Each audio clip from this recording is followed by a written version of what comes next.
Hello friends, मैं राजन हाटा एक बहुत इंपॉर्टेंट इशू के ऊपर अपने व्यूज को आप लोगों के साथ शेयर करना चाहता हूं। हालांकि मैं कोई एक्सपर्ट नहीं हूं कि मैं इस टॉपिक के ऊपर बात करूं, लेकिन फिर भी जो मेरी अंडरस्टैंडिंग आज के टॉपिक को लेकर है उस पर मैं अपनी बात को जरूर रखूंगा। और जो आज का टॉपिक है वो आज के समय में टॉक ऑफ द टाउन भी है।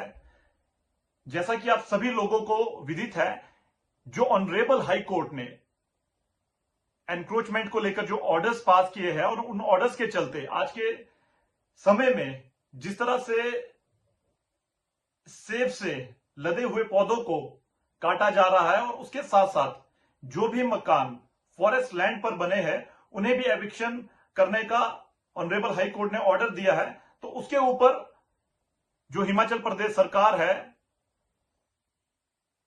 वो इसके ऊपर एक्शन ले रहा है। रेवेन्यू डिपार्टमेंट, फॉरेस्ट डिपार्टमेंट और जो पुलिस की टीम है वो मिलकर हाई कोर्ट के जो ऑर्डर्स हैं उन्हें एग्जीक्यूट करने का काम कर रही है। लेकिन इस सारे इश्यू के ऊपर मेरी क्या अंडरस्टैंडिंग है वो चीजें मैं जरूर आप लोगों के साथ शेयर करना चाहता हूं। हालांकि मैं इस बात को भी मानता हूं कि कोई बहुत बड़ा चेंज या बहुत ज्यादा कोई फर्क इस समाज के अंदर मेरी बातों का पड़ने वाला नहीं है, लेकिन फिर भी being a responsible citizen of this country मुझे ऐसा लगता है कि जिस डेमोक्रेटिक सेटअप के अंदर हम रहते हैं, अगर समाज के अंदर कोई भी चीज घटित हो रही है तो उसका कहीं ना कहीं जो एक इंपैक्ट है वो हमारी कॉन्शियसनेस के ऊपर जरूर पड़ना चाहिए और उसके ऊपर हमारा ओपिनियन होना बहुत इंपॉर्टेंट है। तो इसी बात को लेकर मैं इस वीडियो को आप लोगों के साथ शेयर करने जा रहा हूं। और सबसे पहले मैं इस वीडियो की शुरुआत इस बात से करूंगा कि जो हमने आज समाज के अंदर जो एक डिस्कशन देखा है, उस डिस्कशन के अंदर जो समाज है वो दो ग्रुप्स में बंटा हुआ है। पहला ग्रुप वो ग्रुप है जो इस बात को जस्टिफाई कर रहा है कि बिल्कुल जितनी भी एनक्रोच्ड लैंड है उसके ऊपर जो भी एक्शन लिया जा रहा है वो बिल्कुल जस्टिफाइड है। और दूसरा ग्रुप वो है जिन्हें हम एनक्रोचर्स कहें, जिनका सरकारी भूमि के ऊपर कब्जा है, बगीचा है, मकान है, वो कहीं ना कहीं अपने एक्ट को जस्टिफाई कर रहे हैं। हालांकि बहुत खुलकर वो लोग सामने नहीं आ रहे हैं, क्योंकि समाज के अंदर एक ऐसी स्थिति आज के समय में पैदा हो गई, एक ऐसी साइकोलॉजी आज हम लोगों के बीच में इस समाज के अंदर देखते हैं कि जिन लोगों ने एनक्रोचमेंट किया है उन लोगों को बहुत ही गलत तरीके से डिफाइन किया जा रहा है। हालांकि मेरा इसमें यह मानना है कि जिस व्यक्ति ने 5 बीघा जमीन एनक्रोच की, जिसके पास 5 बीघा फॉरेस्ट लैंड है, 2 बीघा है या 50 बीघा है या 100 बीघा है, उसको मैं इस तरह से देखता हूं कि it was a matter of opportunity. जिस व्यक्ति के पास जितने रिसोर्सेज थे उस रिसोर्सेज के मुताबिक उस व्यक्ति ने उतना एनक्रोच किया। और अगर आप देखेंगे कि जिस व्यक्ति के पास कैपेसिटी ही 3 बीघा की थी, 4 बीघा की थी, 5 बीघा की, वो 5 बीघा ही कर पाया या 2 बीघा ही कर पाया।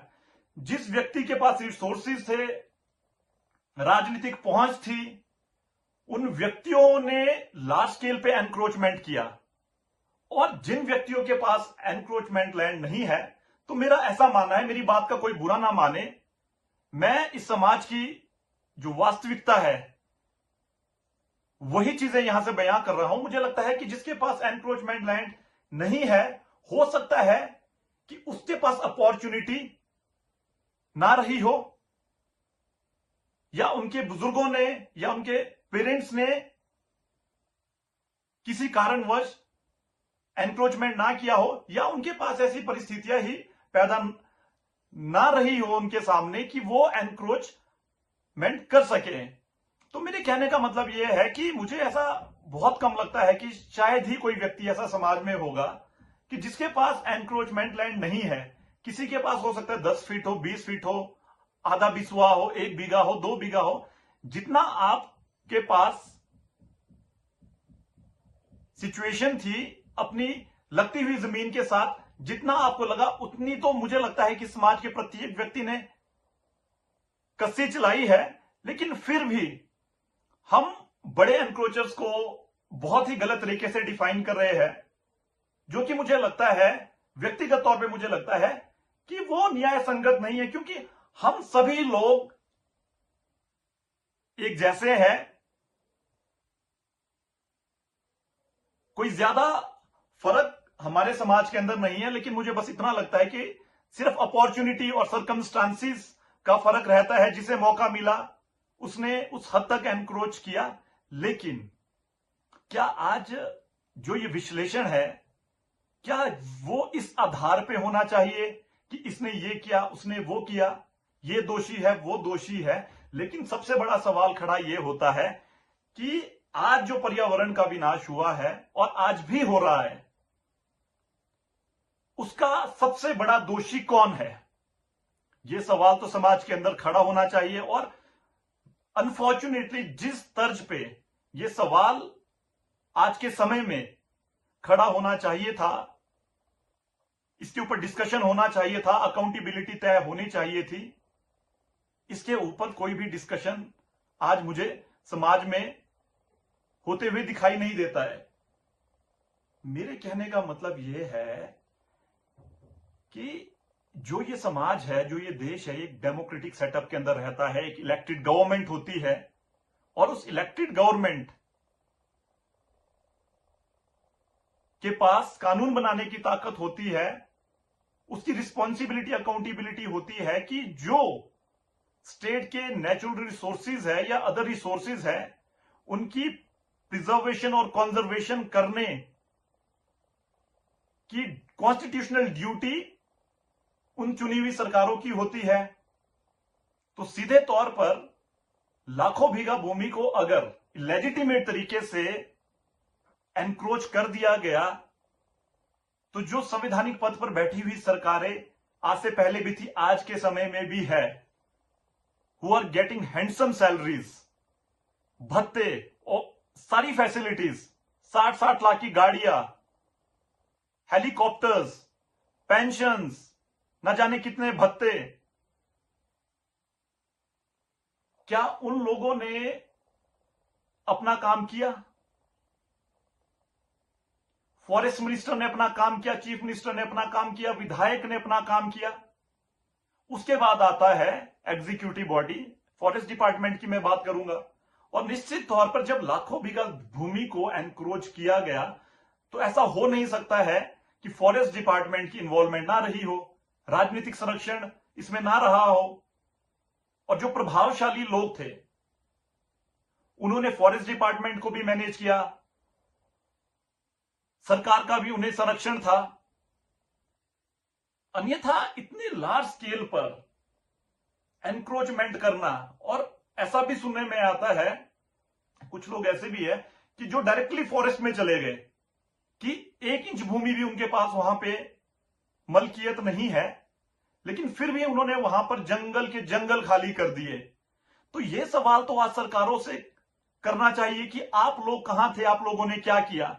कोर्ट को भी सरकारों के ऊपर सवाल खड़ा करना चाहिए, उनकी अकाउंटेबिलिटी को इंश्योर करवाना चाहिए, क्योंकि हम डेमोक्रेटिक सेटअप के अंदर रहते हैं। It is the responsibility of the state कि जो लॉ एंड ऑर्डर है उसे मेंटेन करने का काम सरकारों का होता है, लेकिन सरकारों ने अपना काम नहीं किया।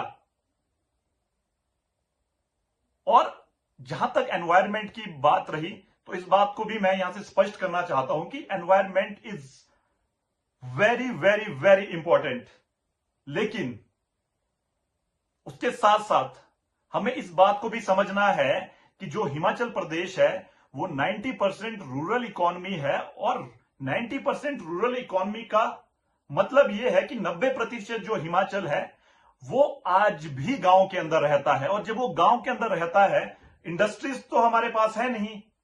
और जहां तक रही रोजगार की बात, वो तो आपको पता है, वर्तमान जो हमारी सरकार है प्रदेश की, उसने अपने इलेक्शन मैनिफेस्टो में क्या प्रोमिस किए थे, और जो हमारी सेंट्रल गवर्नमेंट है उन्होंने भी 2 करोड़ नौकरियों की बात कही थी कि हर साल हम 2 करोड़ नौकरियां देंगे। लेकिन आज जो नौकरियां दी भी जा रही है, 2 करोड़ और लाखों नौकरियों की तो आप बात ही छोड़िए, लेकिन आज के समय में जो नौकरियां भी दी जा रही है, आप देखेंगे कि ठेकेदारी प्रथा के ऊपर वो नौकरियां दी जा रही है। और आए दिन आप देखेंगे सेक्रेटेरिएट या आप चौड़ा मैदान के अंदर 3-3, 4-4, 6-6 महीने से जो एम्प्लॉयज है वो अपनी मांगों को लेकर आंदोलनरत है। लेकिन जब बात आती है अपनी सैलरीज, अपने भत्ते बढ़ाने की, चाहे पक्ष हो चाहे विपक्ष हो, ध्वनि मत में कानून पास हो जाता है। तो ये किस तरह की लीडरशिप है कि जब स्टेट क्राइसिस में है, लीडर तो वो होता है कि जो ये कहता है कि सबसे पहले अगर सैक्रिफाइस करना है तो मैं सैक्रिफाइस करूंगा। लेकिन 60-60 लाख की गाड़ियां, ना जाने कितना misutilisation of resources state का होता है। और जब रिसोर्स जनरेशन की बात होती है तो उसके ऊपर हमें कहीं भी ऐसा नहीं लगता है कि हमारी सरकारें काम कर रही हो। तो coming back to the point, मेरे कहने का मतलब यह है कि रोजगार हमारे पास है नहीं, इंडस्ट्री हमारे पास है नहीं। And what is the role of the government? सरकार का काम होता है how to regulate human conduct in the society. सरकार को इसलिए चुना जाता है कि वो रोजगार के अवसर पैदा करेगी, लॉ एंड ऑर्डर को मेंटेन करेगी, और सबसे इंपॉर्टेंट बात है कि सस्टेनेबल डेवलपमेंट। सस्टेनेबल डेवलपमेंट के चलते जो विकास का रास्ता है, उस विकास के रास्ते के ऊपर सरकारें आगे बढ़ेगी।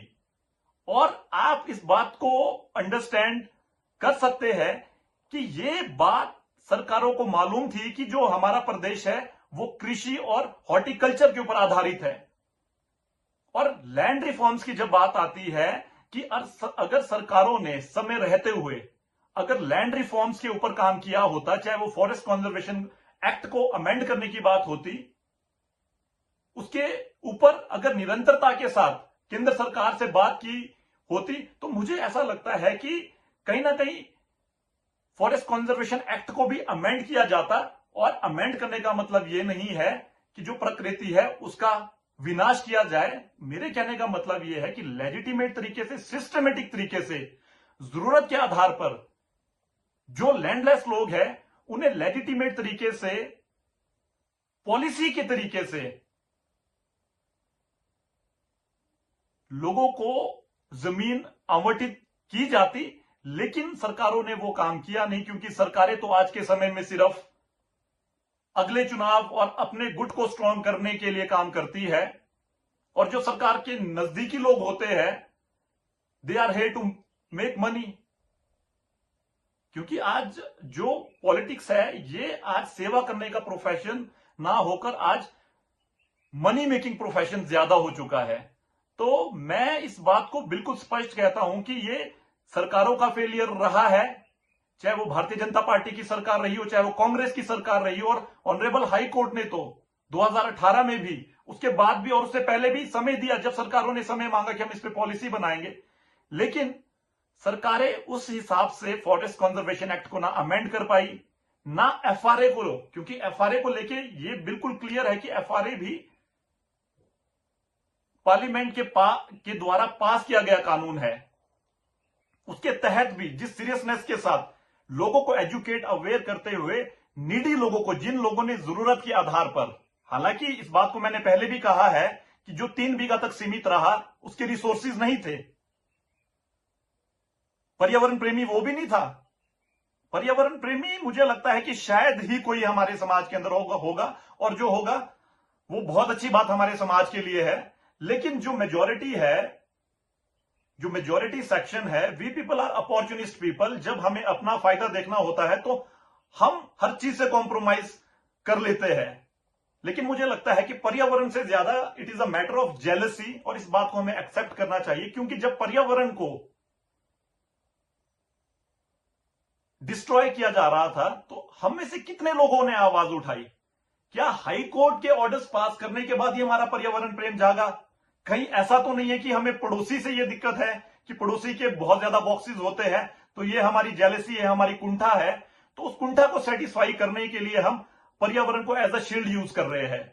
ये तो आप लोग बेहतर जानते होंगे। लेकिन what I want to conclude वो ये है कि जो लोग आज 2 से 3 बीघा भूमि के ऊपर, 4 बीघा भूमि के ऊपर, 5 बीघा भूमि के ऊपर जो लोग डिपेंडेंट है, जिनका जीवन यापन उसके ऊपर डिपेंडेंट है, कि अगर उनसे वो आसरा भी छिन गया तो वो लोग सड़कों पे आ जाएंगे। और दूसरी बात, जो हमारी सरकारें हैं, आप जानते होंगे कि आर्थिक रूप से, चाहे वो केंद्र की सरकार है चाहे वो प्रदेश की सरकार है, लोन्स पे तो हमारी सरकारें चली है।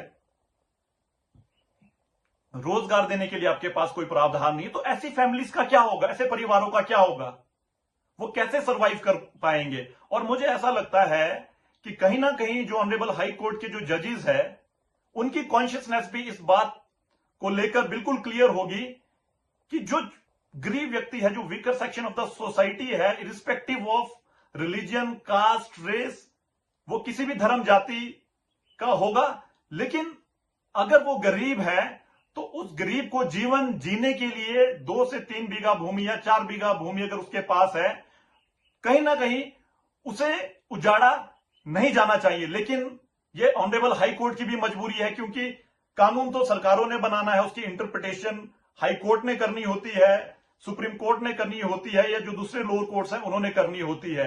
क्योंकि कानून बनाने की जो ताकत है वो लेजिस्लेचर और पार्लियामेंट के पास होती है, और जुडिशरी का काम है इंटरप्रिटेशन का, कि whether the existing law is in tune with the constitution और नॉट।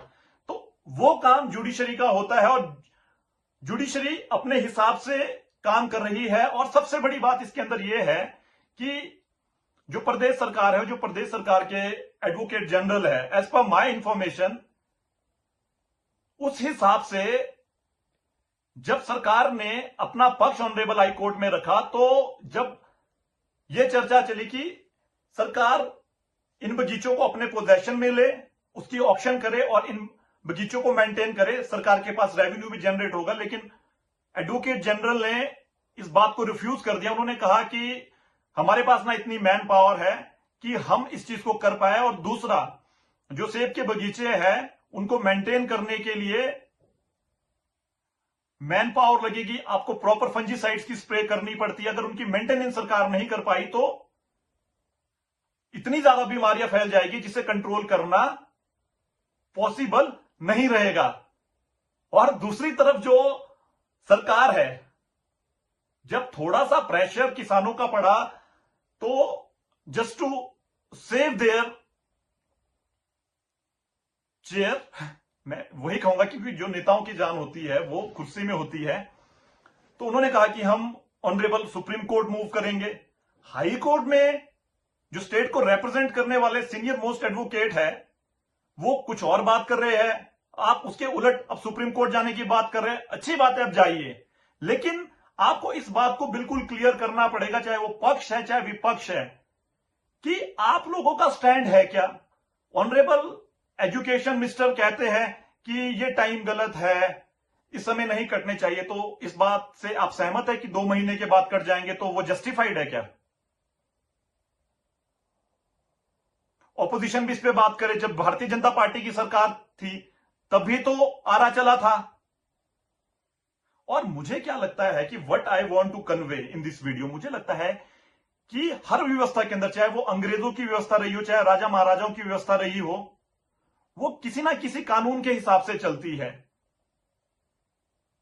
जब राजाओं का राज खत्म हुआ, लैंड सीलिंग एक्ट आया, उसके मुताबिक उनसे जमीनें ले गई, और जो समय के प्रभावशाली लोग थे, क्योंकि पहले तो माइट इज राइट चलता था, उसके हिसाब से जो इन्फ्लुएंशियल फैमिलीज रही होगी उनके पास जो जमीनें हैं वो लार्ज स्केल पे रही होगी। लेकिन जो वीकर सेक्शन तब भी था, स्पेशली दलित सेक्शन की मैं बात करूंगा, वो तो पिछड़ा हुआ समाज था। एक्सेप्शंस हो सकती है, लेकिन उस सिस्टम के अंदर उनको उस तरह से राइट्स नहीं मिले, चाहे वो सोशल राइट्स की बात की जाए। और ऐसे बहुत से गरीब लोग रहे होंगे जिन्हें इक्वल डिस्ट्रीब्यूशन ऑफ लैंड की अगर हम बात करें, वो उस तरह से उन्हें अलॉट नहीं हो पाई। तो आज के समय में मेरा यह मानना है कि जो कोई भी कानून है वो हमेशा समाज की बेहतरी के लिए बनाए जाते हैं। चाहे वो फॉरेस्ट कंजर्वेशन एक्ट है, वो भी समाज की बेहतरी के लिए बनाया गया था। चाहे वो एफआरए, वो भी एफआरए है, वो भी समाज की बेहतरी के लिए बनाया गया है। लेकिन अगर समाज की बेहतरी के लिए, समाज के सर्वाइवल के लिए अगर आपको अमेंडमेंट लानी पड़े, तो वो कोर्ट ने तो लानी नहीं है, वो तो सरकारों ने लानी है, चाहे वो हम केंद्र की सरकार की बात करें। तो वो चीजें तो with the passage of time, समाज की जरूरतें, सिचुएशंस बदलती है, कानून बनाए भी जाते, अमेंड भी होते हैं। लेकिन what is important, sustainable development, कि जो वीकर सेक्शन है, जो गरीब आदमी है, उसे जमीन भी मिले, पर्यावरण को भी हानि ना हो, और जो इलेजिटिमेट तरीके से जिन्होंने आउट ऑफ ग्रीड 50-50, 100-100, 200 बीघा एनक्रोच कर दिया, दैट इज नॉट जस्टिफाइड। गाली मैं उनको भी नहीं दूंगा, लेकिन दैट इज नॉट जस्टिफाइड। वो फैमिलीज आज के समय में सर्वाइव कर जाएगी। उन्होंने पैसा भी कमा दिया, प्रॉपर्टीज भी ले ली है, हो सकता है उन्होंने बगीचे भी खरीद दिए हो, लेकिन जो गरीब आदमी है, क्या उस गरीब आदमी को कानून के नाम पर उजाड़ा जाना सही है? अगर ऐसा कानून गरीब आदमी को उजाड़ता है तो उस कानून को बदलना होगा। लेकिन unfortunately this system is totally corrupt. वो इसलिए मैं कह रहा हूं कि मैंने पहले भी कहा कि लेजिटिमेट तरीके से, सिस्टमेटिक तरीके से अगर जमीनों को अलॉट किया जाता तो आज ये स्थिति पैदा नहीं होनी थी। लेकिन आज भी समय है, चाहे आपने सेंट्रल गवर्नमेंट से बात करनी है, आप अपने प्रदेश की स्थिति को वहां पे बताइए। आप देखेंगे कि इस राज्य के अंदर, या 2023 की अगर मैं बात करूं, 22 या 23 में जब बहुत ज्यादा बारिशें हुई थी तो बहुत लोगों की जमीनें बह गई, मकान बह गए। तो ट्रांसफर ऑफ लैंड के ऊपर भी एक पॉलिसी आनी चाहिए, क्योंकि एनवायरमेंट इंपॉर्टेंट है लेकिन लोगों का सर्वाइवल भी उतना ही इंपॉर्टेंट है। 90% रूरल इकोनॉमी तभी सर्वाइव करेगी जब लोगों के पास जमीन होगी, और जिसके पास जमीन नहीं है, ये वीडियो उन लोगों के लिए समर्पित है, उनके साथ हम सॉलिडेरिटी शो करते हैं। और मेरा ऐसा मानना है कि जो नेता होता है, नेताओं की जान कुर्सी में होती है, क्योंकि जब इनके अपने राइट्स की बात आती है, जब अपने सर्वाइवल की बात आती है, तो 2 मिनट में कानून बन जाते हैं।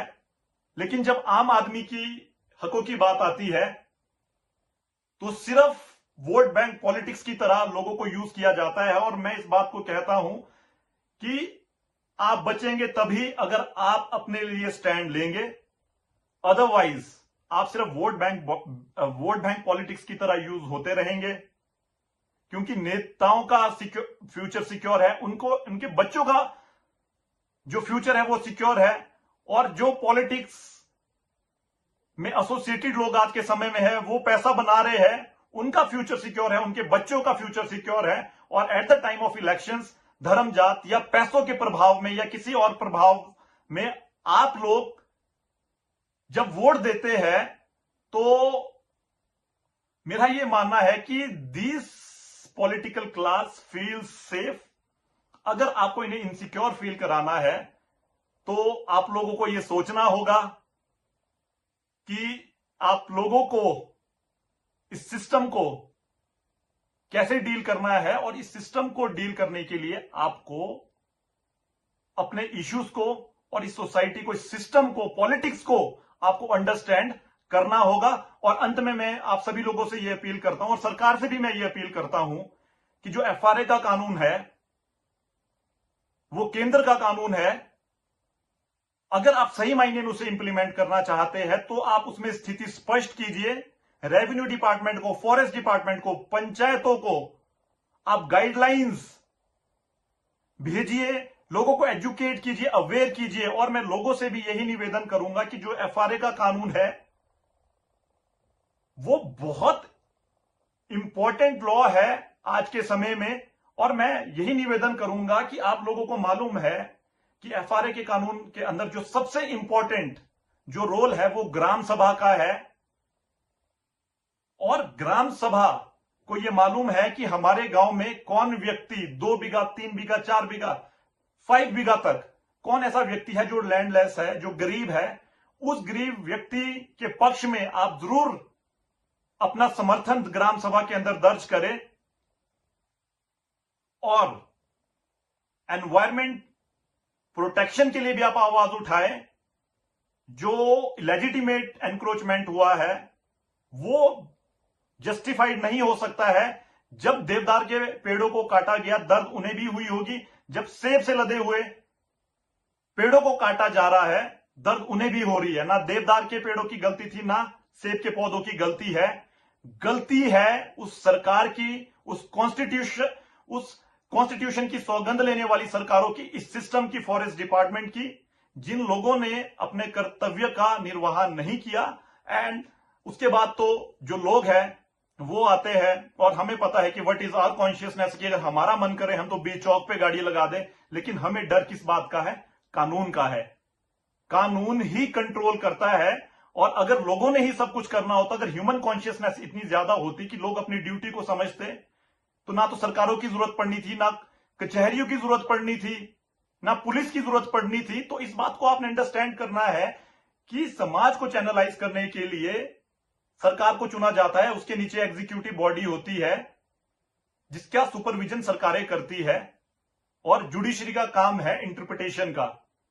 तो मैं आप लोगों से यही रिक्वेस्ट करूंगा कि जो गरीब व्यक्ति है, और गरीब व्यक्तियों के साथ अगर आपको जन आंदोलन में भी खड़ा होना पड़े, क्योंकि ये लोकतंत्र की खूबसूरती है, अपनी मांगों को मनवाने के लिए कहीं ना कहीं अनफॉर्चुनेटली आपको जन आंदोलन का सहारा लेना पड़ता है।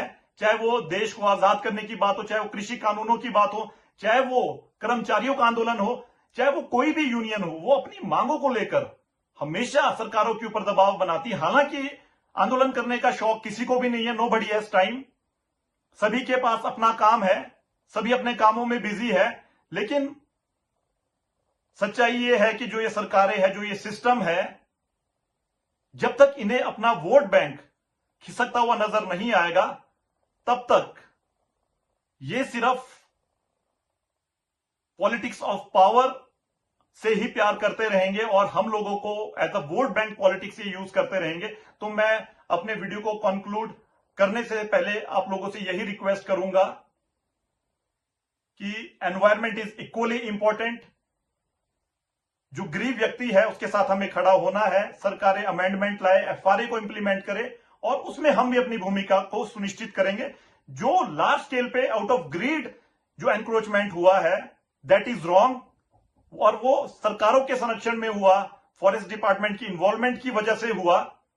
तो इस बात को आपने अंडरस्टैंड करना है कि अगर आप सवाल पूछना है, अगर दोषी किसी को ठहराना है, तो आप सबसे पहले उन सरकारों, उन नेताओं को आप दोषी ठहराए जिन्हें आप शायद आज के समय में देश और संविधान से ऊपर समझते हैं। तो मेरी बातों को अगर किसी को भी बुरा लगा हो, आप अग्री कर सकते हैं, डिसअग्री कर सकते हैं। ये लोकतंत्र की खूबसूरती है, and this is very natural. ये स्वाभाविक सी भी बात है कि हर आदमी का अपना व्यू पॉइंट होता है, और मेरा ये व्यू पॉइंट था। थैंक यू वेरी मच, आप लोगों ने मुझे सुना। और अगर आप लोगों को लगता है ये वीडियो सही मायने में इंफॉर्मेटिव है, तो आप प्लीज इस वीडियो को ज्यादा से ज्यादा शेयर करें। Thank you very much.